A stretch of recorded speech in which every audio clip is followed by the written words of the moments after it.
Ganda umaga po, Kang Raul.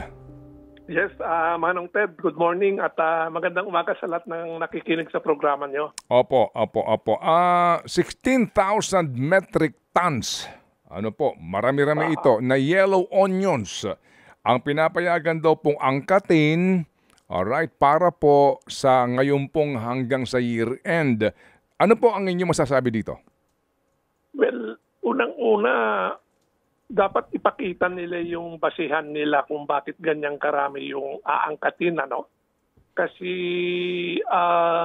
may mga local production tayo at kukunti lang. Hindi naman yung yellow onion yan, hindi naman yun yung karaniwang binibili sa mga palengke. Kasi yan yung ginagamit ng mga like Jollibee, mga restaurant, parang pang salad o pang relish ng kanilang mga produkto.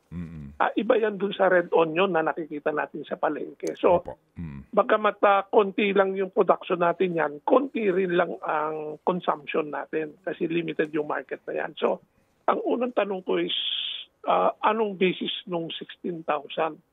No, kasi katatapos lang ng ani, and then, ang anihan yan, mag-uumpisa na naman ng early next year. So, baka sa dami ng inaangkat na naman, baka tumama na naman sa panahon na umaani na rin yung mga onion farmers natin. Sir, yun hong, matagal na po issue ito eh. Di ba?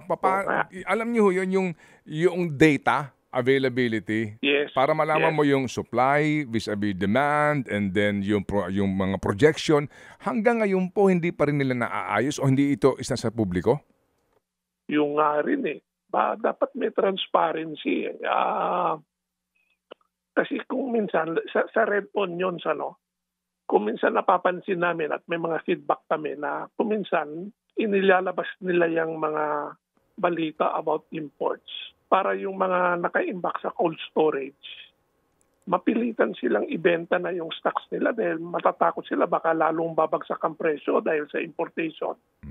Tapos bibilin ngayon yan ng mga malalaking trader at itatago nila para in the end sila ang may control ng supply. So, we have to be very transparent. Talaga bang kailangan yan o part yan ng isang racket na naman na imamanipulate na naman yung market? No? Hindi naman ako maniniwala na kasama dyan si Secretary Laurel.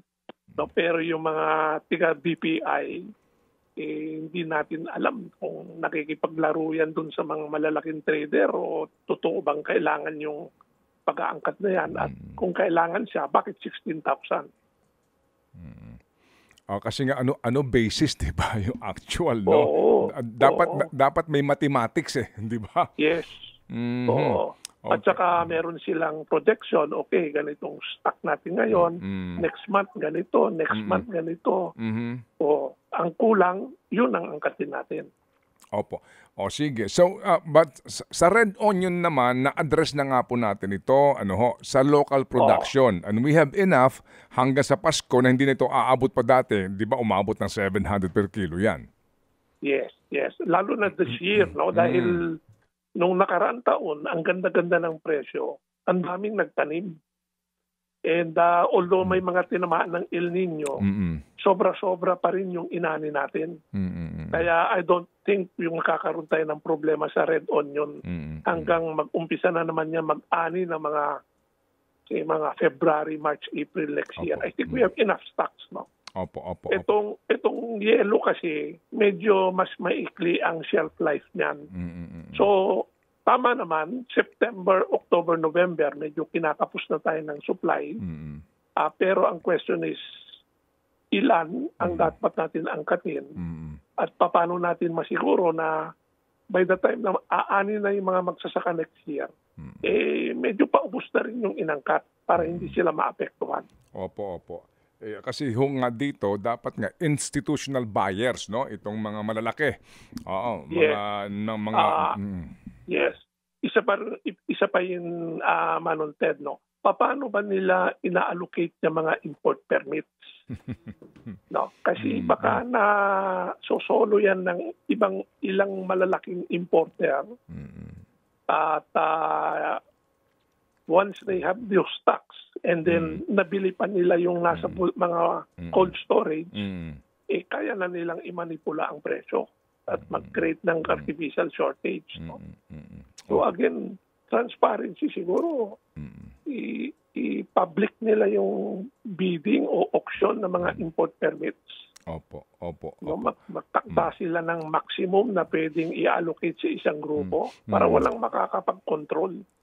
Okay, nabanggit nyo yung BPI, itong si Director Gerald Glenn Panganiban, matibay, no? Matibay. No, sir, no?